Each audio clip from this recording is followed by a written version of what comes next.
Madalas, ang mga pagkatalo sa negosyo ay hindi lamang simpleng kabiguan. Nagdadala ito ng mahahalagang aral na nagbibigay daan sa ating pag-unlad. Bawat pagkatalo ay paanghakbang na tinatahak tungo sa mas maingat at mas mahusay na mga desisyon sa hinaharap. Sa katunayan, ang pagtuturo sa ibang tao tungkol sa negosyo ay may malaking epekto sa ating sariling pag-unlad. Ang pagbabahagi ng kaalaman ay hindi lamang nagiging daan sa mga pagkakataon, kundi nagpapalawak din ng ating pananaw at kakayahan. Ngunit, sa likod ng lahat ng ito, ang pagkakaroon ng suporta mula sa ibang tao, tulad ng mga mentor, ay mahalaga sa ating pag-unlad. Ang inspirasyon mula sa mga taong nagtagumpay na ay nagbibigay sa atin ng pag-asa at lakas upang ipagpatuloy ang laban.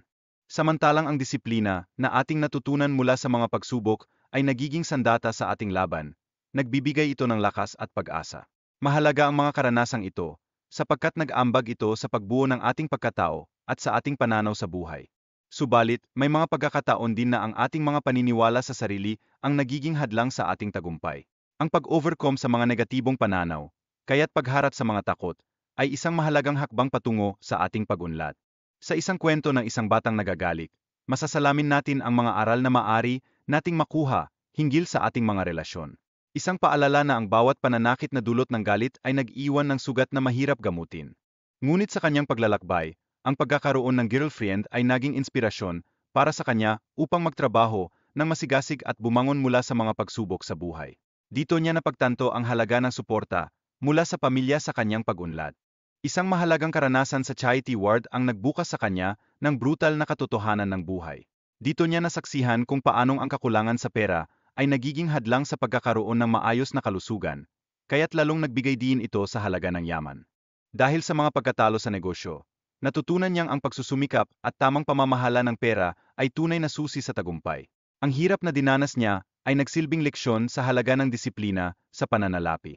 Kay Raymond, ang pagsisikap sa kanyang buhay at pag-aral ng iba-ibang pamamaraan ay humantong sa mga positibong resulta.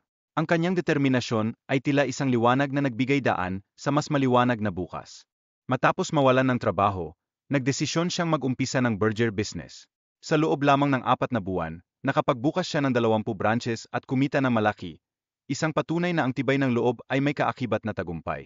Sa kabila ng mga pagkatalo, natagpuan ni Raymond ang bagong oportunidad sa isang direct selling company.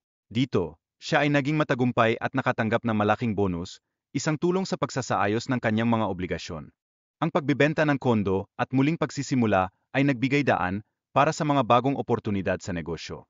Ang mga aksyon na ito ay hindi lamang nagpapakita ng kanyang determinasyon, kundi nagpatunay din na sa bawat hamon, may kaakibat na pagkakataon.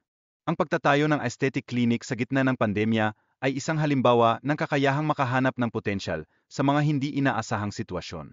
Ito ay bumabalik sa ideya na ang pagiging mapanlikha ay isang mahalagang aspekto ng pag-unlad ng negosyo. Ang pagbuo ng negosyo sa online na platform ay nagbigay ng magandang pagkakataon, lalo na sa panahon ng pandemic. Ang pagsasagawa ng live streaming ay naging susi sa pagbuo ng komunidad at pagtaas ng kanyang taga-subaybay. Sa huli, ang pagbuo ng komunidad at pagbibigay ng halaga sa ibang tao ay tunay na susi sa tagumpay ng negosyo. Ang pagbabalik ng kita sa negosyo ay hindi lamang nagdadala ng kayamanan, kundi nagbubukas din ng mas maraming oportunidad. Dapat talaga nating bigyang prioridad ang pag-invest sa mga kagamitan at resources na kinakailangan para sa negosyo. Ang tamang paghawak sa kita ay malaking tulong sa pag-unlad ng ating operasyon. Sa huli, ang pagbuo ng mga events at training ay nagbibigay ng mas malalim na kaalaman at koneksyon sa mga negosyante. Ang patuloy na pag-aral at pakikipag-ugnayan ay susi sa tagumpay sa mundo ng negosyo.